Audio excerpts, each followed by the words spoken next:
Okay, so I'm going to give you a little overview on some of my thoughts about how the two partners in obligate symbioses evolve. So first I'll make the point, this is sort of the roadmap. So first I'll make the point that we look at mutualisms and it's easy to think, okay, everybody's happy here, but it's not clear that's how things started out in general. And it's not even clear they wouldn't be happier if they were separated. So I'll make the point that probably the way most obligate symbioses establishes, it's just a mutual addiction, not necessarily good for either member of the pair. And then the question that will arise is, is this good for one member, both members, or maybe neither member? And then I sort of thought I should put this in because the points came up a lot late yesterday afternoon about parameters and how big the numbers or small the numbers we should be using are. And at least in a population genetics context, as I'll show you, we know a lot about what the size of those numbers ought to be. And probably the biggest take-home message here is the outcome of evolution depends on the magnitude of these parameters, the power of drift, selection, and recombination of some sort. Some of the work I'm doing is in collaboration with Adrian, who you all met, and we've had a little bit of funding from the Moore Foundation to get this off the ground.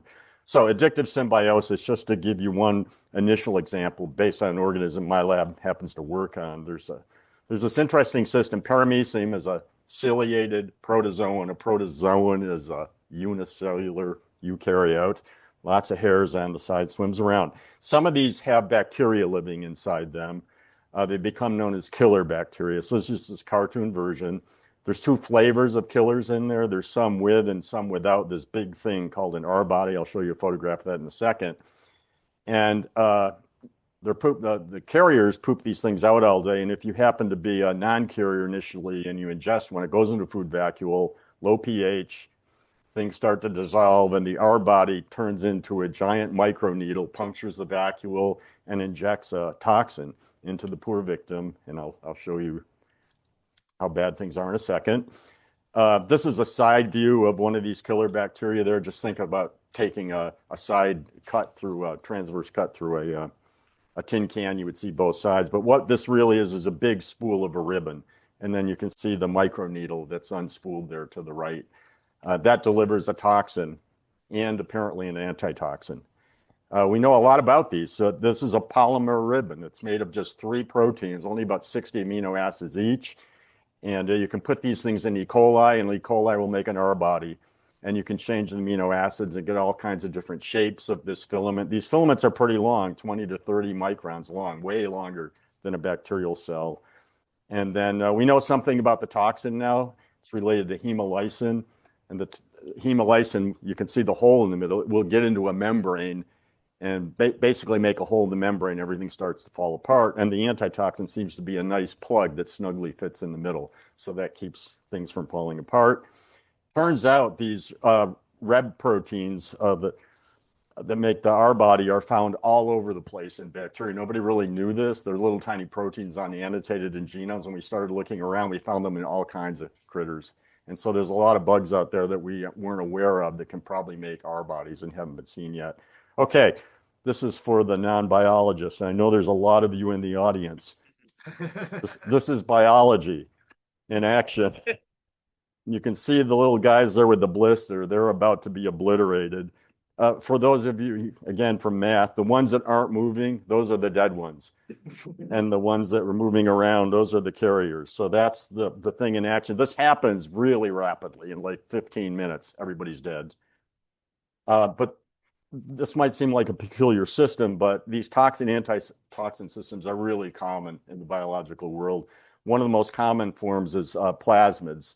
Plasmids in bacteria survive by making toxins and antitoxins. The way it works is the antitoxin has a shorter half-life as a molecule than the toxin. So if the bacterial cell divides and doesn't transmit the plasmid, the toxin goes away and that bad bacterium dies. So this is the way that plasmids ensure their survivorship. There's lots of ways this has evolved independently across the tree of bacterial life. Getting to the bigger picture now, just a few months ago, Andy Ellington and I published a paper about ribosomes. So as a first order approximation, you're all just ribosomes. Everything else is an embellishment around ribosomes. Ribosomes' goal is to make another baby ribosome, and everything else is there to just ensure that. But ribosomes couldn't have started out as a translation apparatus in the earliest days. In the RNA world, there were no proteins to facilitate this. So we made the argument that initially, I won't go into the details, but initially the primordial ribosome was really nothing more than a parasite. It eventually got to the point where it was doing something specific for the host cell, and eventually the host cell was providing something critical to this viral ribosome, and so you're both addicted to each other. A couple of other examples. We all think about the mitochondrion as the powerhouse of the eukaryotic cell, and it is. It makes all our ATP, but there's been a big question about whether we really got an energetic boost because of the evolution of the mitochondrion. Mitochondrion was an engulfed endosymbiont, so that's a cartoon version of that. And a few people think that without mitochondria, we would have never had eukaryotes. There'd be no complex behavior, no internal organelles, and so on. That's quite debatable based on recent evidence. But the biggest set of evidence of data that don't support this idea of about a bioenergetic revolution is right here. These are the maximum growth rates for about 400 or 500 different bugs. The black points on the left are bacteria. The larger you get as a bacterial species, bacterial cell, the faster your growth rate is. Eukaryotes scale in exactly the opposite direction, and no eukaryotes can actually make biomass as fast as any bacterium can do. And so you can see that blue area is sort of the missing growth rate potential. So we're not very good in terms of making biomass relative to microbes. The final example, maybe the most convincing example of an addictive symbiosis, has to do with a thing that we call the spliceosome. So eukaryotic genes are full of these spacers called introns. Those spacers get transcribed. They have to be cut out of messenger RNAs to put things back together in the right reading frame. And that splicing is done by a big engine called the spliceosome. And the origin of the spliceosome, it seems quite certain, came from what's called a group 2 mobile element in bacteria. So a definite parasite from the bacterial world. It created a job for the rest of its. There's no way we can ever release ourselves from spliceosomes anymore in introns. We're now full of introns, so it made itself a job to ensure its permanent existence. So we're addicted to introns in some sense. I want to. Some of you realize who this is, and a lot of us like to pretend we read one book by this person. And this is just a statement. They've got underlined a couple points here, that for a lot of people, there's nothing more than evolution than natural selection. And Darwin sort of said it here. If it's complex and beautiful, it must have been advanced by natural selection. And in the bottom, he says there's nothing that natural selection cannot accomplish. And I want to make the point that natural selection may be the most powerful force in the biological world, but it's not all powerful. And what can and can't be accomplished by selection depends on this thing I call the population genetic environment. 3 components here. Mutation brings in variation, recombination reassorts it within and among chromosomes, and random genetic drift is the noise in the evolutionary process. We know a lot about these, the numbers associated with these 3 parts of the population genetic environment. These are sort of scaling relationships that we can make strong statements about. So to the left, there's about a minus 1/5 power law scaling of the effective population size with the size of an organism. These are all log-log plots. So the bigger you get, the smaller your effective population size. We have real numbers there. Nobody has an effective population size bigger than about 1 billion. And there's certainly bacterial species, many orders of magnitude more than 1 billion cells, but from a genetic point of view, nobody gets to be more than 1 billion. The middle panel is the association between the recombination rate per kilobase and genome size. Nice -1 scaling. There's a simple reason for that.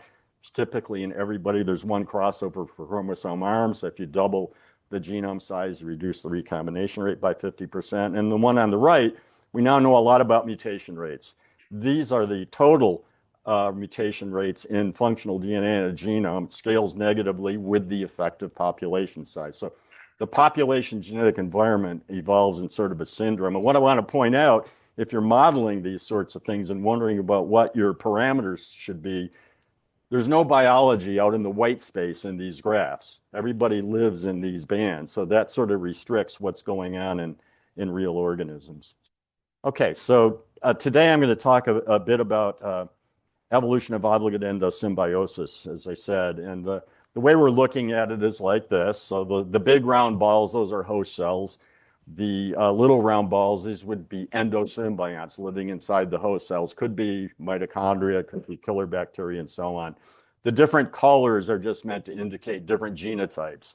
So this is a mixed population. There's variation at the host cell level and the endosymbiont level. We allow for host mutations. So I don't know if can you see an arrow flying around up there? Mm-hmm. Okay, so this host cell's become yellow. So it's changed, it picked up a mutation in its genome. It's a different host cell genotype. And then this guy is you can have horizontal transfer. So mitochondria would be strictly vertical inheritance pretty much all the time. But here's a horizontal transfer event. It introduces one variant into the host cell. This would be a mutation. You can also introduce new variation into the endosymbionts by mutation. And what we're after here is trying to understand how the whole system jointly evolves to give you particular properties of the host and the endosymbiont cell. We follow this up computationally and with mathematics. I won't really go into the math today, but I'll give you some general principles. We follow this thing called the Wright-Fisher framework that I think some of you are familiar with. Wright and Fisher were two of the great gods of population genetics. They really hated each other a lot. So I guess one of us decided to indelibly link their names together forevermore, and we call it the Wright-Fisher framework. But it's just a recurrent episode mutation. We allow symbionts to reassort. Selection occurs in the host cell on the symbionts. The symbionts are all in the same host cell environment. So it doesn't really depend, the selective advantage of one type doesn't really depend on the host cell, unless there was some kind of weird interaction. It just depends on their relative values for a quantitative trait that I'll mention. And then these are the kind of numbers that we're looking at. So host effective population sizes, as I said, nobody gets to be more than 1 billion. And if you're below 10 to the third individuals, you're on the endangered species list. So that's sort of the floor that we'd be worried about. Symbionts per host cell, typically 10 maybe to 10,000, unlikely to ever be a bigger number than that. Mutation rates per site, nucleotide site, these go from about 10 to the minus 10. Nobody gets better than 10 to the minus 6 mutations per site. So when we're using mutation rates of 0.1, I get a little bit worried. Those are the real numbers at the nucleotide level. And then we'll think about the strength of selection operating on these quantitative traits. 0 means you're neutral. And then maybe you get up to 0.01. That's a very, very strong selection coefficient. You make it in the textbooks if somebody finds one of those. So here's the way we're looking at it. We're looking at two quantitative traits, one in the symbiont, one in the host. And if ES is, say, 50, then there's an array of 50 types, with the midpoint being 0. And what we're looking at here is for the symbiont, if you're way over here, a plus value is good for the host that it's in. It's provisioning the host. If you're way over here, minus, that's good for the symbiont. You're taking nutrients from the host. And we have a similar sort of setup down here for the host. The host wants to be way up here. That means it's extracting from the symbiont. And there's a trade-off. If we're way down here, it means you're feeding the symbiont. And what we're trying to understand here is if you have a system like this co-evolving, where the host and the symbiont end up on that those two gradients. These are the fitness functions that we use. So there's 3 selection coefficients, alpha and delta. So the host fitness depends on the symbiont inside it and on the host genotype itself. The symbiont, as I said, only depends on the symbiont's genotype, because if there's 2 of them competing, they're in the same host cell background. So we have to worry about the magnitude of those selection coefficients. So we use exponentials, but these are going to be small numbers. So those are also pretty close to linear functions as well, according to the quantitative trait. If I've learned one thing here, everybody in this room seems to really like squares with 4 squares within the big square. So I did my best. But what we've done here is subdivide the 4 big squares into smaller ranges, because we have a quantitative trait. You're not just in 4 discrete states.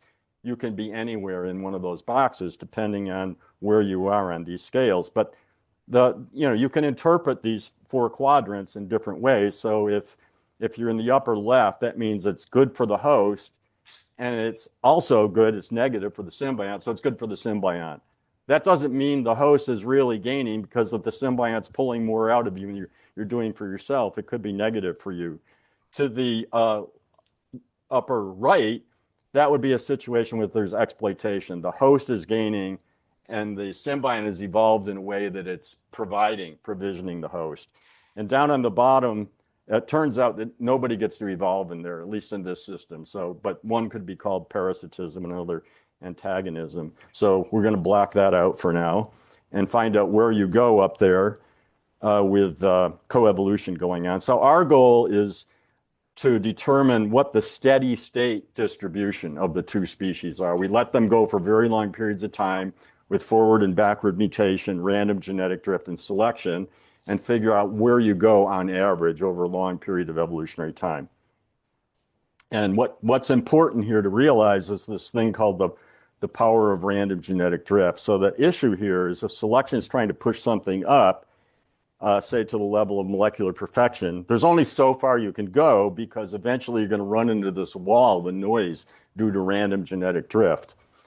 It's just basically the noise in the evolutionary process. And so the point here is that populations under exactly the same form of selection with different population sizes are going to evolve to different places just because of the power of drift. So these are 5 flavors of populations in terms of sizes. And now imagine that you're studying these, you have a really long lifespan, like me, much longer than me, orders of magnitude. You have the luxury of going out and surveying your population, every 100,000 generations, and you can get a frequency distribution.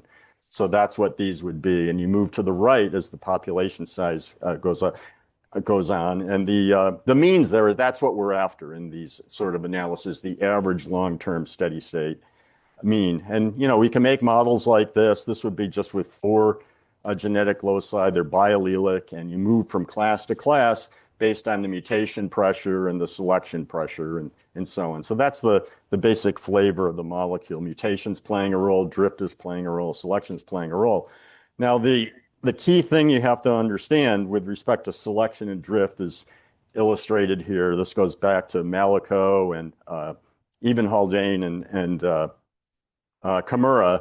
This is a plot, if there's 2 alleles with recurrent backward-forward mutation and selection as a function of population size, where on average the population would be. And you see these sharp inclines here, and there's a pivot point always. So if the selection coefficient was 10 to the minus 5, the pivot point is at a population size roughly the inverse of that.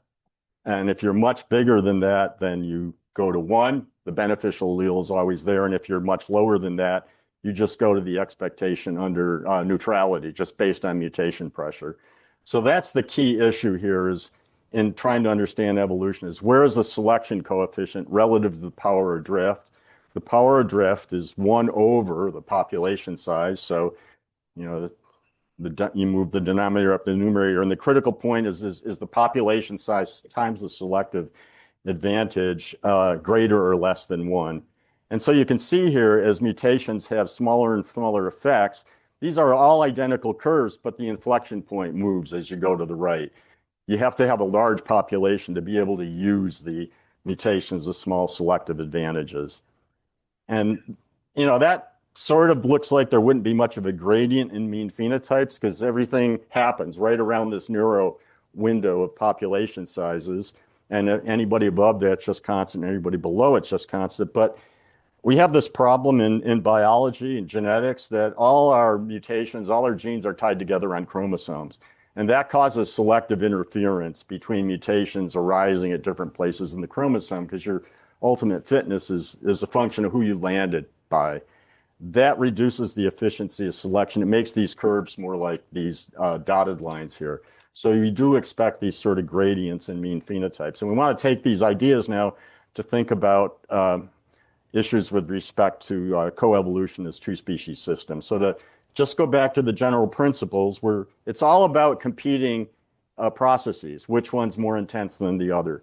So in our system of symbiosis here, we have two kinds of drift we have to worry about. The one is the drift at the host cell, host population size. That is a population size of N.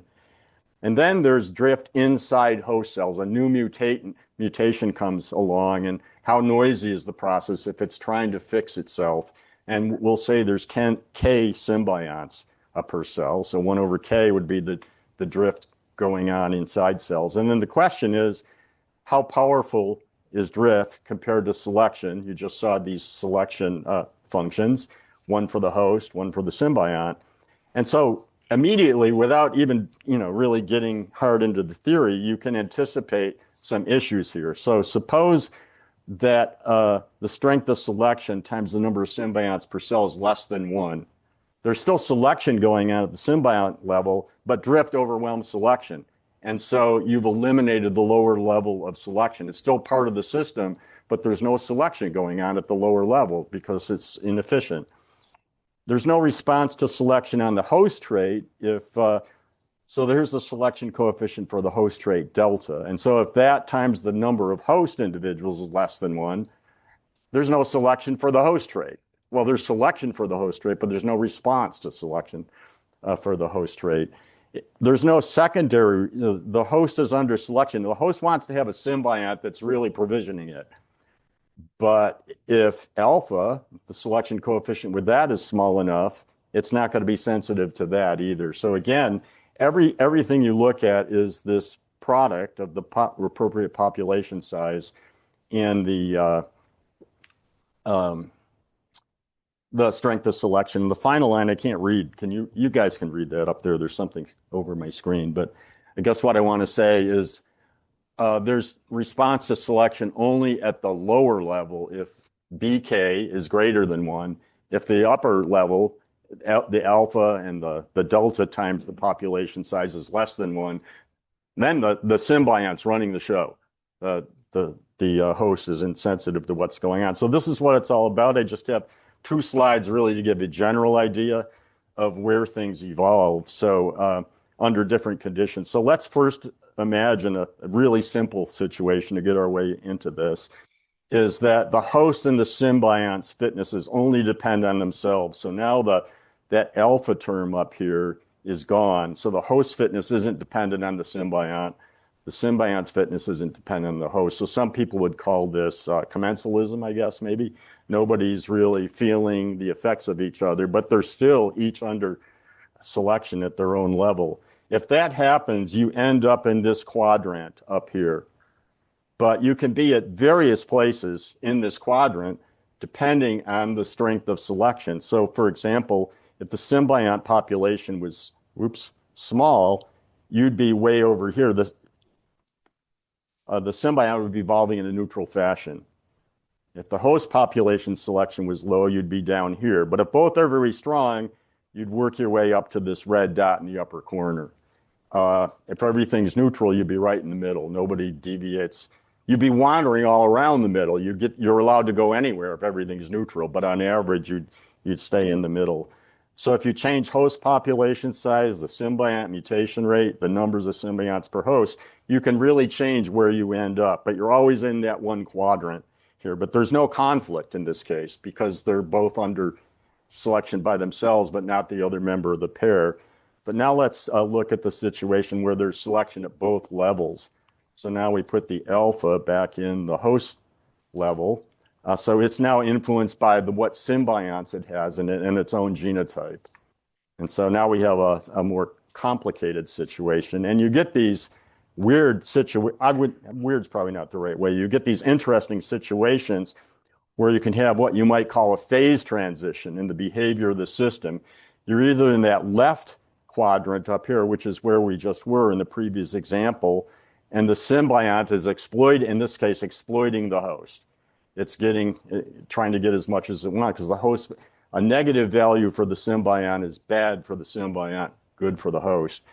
But as you increase the population size of the host, you gradually move over here, and eventually you would move here. So now you're in a qualitatively different place. Now sorry, I misspoke a second ago. Over here, the symbiont is actually exploiting the host. So there's strong selection at the level of the symbiont over here, and it's pulling stuff out of the host.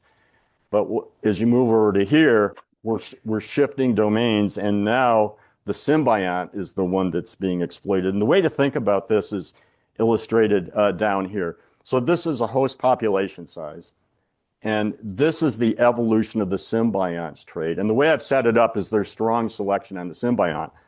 So down here, the host population is small enough so it's not feeling the effects of selection, but the strength of selection in the symbiont is strong, so it's running the show down here largely, and it gets to, in this lower quadrant, it's involving a negative number, good for the symbiont, bad for the host. And then as we get to a larger and larger host population, selection takes over at the host level, and what we're selecting for are the joint properties of the host genotype and the symbiont's genotype. And you can see we've completely crossed the middle point there of 0. Now the host is being provisioned by the symbiont. So I think the main point here is nothing more than if you simply change basic population genetic parameters like population size, you can get these systems to evolve in a really different way, even though the selection functions are identical in all cases. And I believe that's it. Thanks.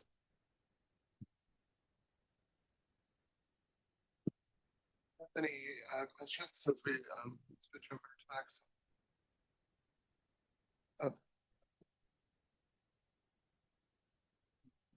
Hi, thank you for a nice talk. So your host fitness depends on the parameters of the host and the symbiont. And the symbiont fitness depends on S. Is it possible to also include the host's influence on the symbiont inside? So the exponent for the symbiont fitness would have 2 components. Yeah, you can do that. In fact, I did do that. Anything interesting? Because I quickly found out it doesn't matter. There would have to be some kind of host-symbiont interaction. Because if you have 2 variants of the symbiont in the host, the term associated with the symbiont's fitness associated with the host is exactly the same number, and it cancels out.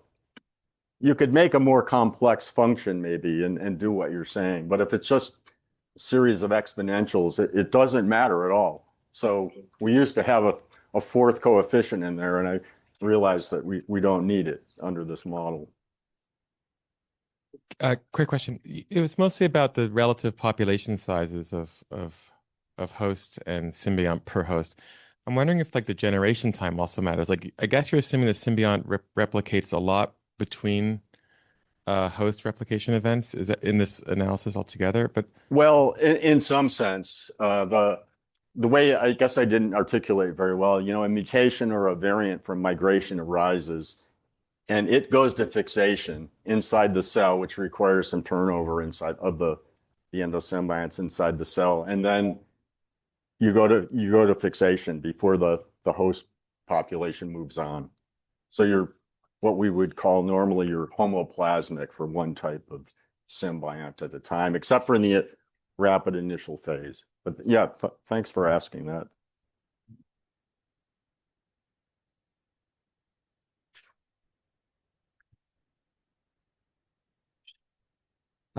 So yeah, it was a great talk. But you started off talking about symbiont addiction. And then you ended up with these 4 quadrants of plus minus. But it seemed like the scenarios you were talking about, they're not purely symbiont helping or symbiont exploiting. There's kind of both going on at once. You kind of like you said, you create a job for yourself, you make yourself necessary, and then you do provide a benefit, but only to overcome the harm you've already done in some sense. So yeah, so I think I didn't connect the 2 parts of the talk together as well as I should have been. The point I was trying to make is first you got to get locked into an endosymbiosis. I'm arguing that that's usually due to some kind of addiction. And then what we want to know, once you're locked in and there's no escaping, how do the 2 partners evolve? So there's kind of 2 steps. And I'm not really modeling the first step. I'm just saying you've arrived and now let things get sorted out. got it.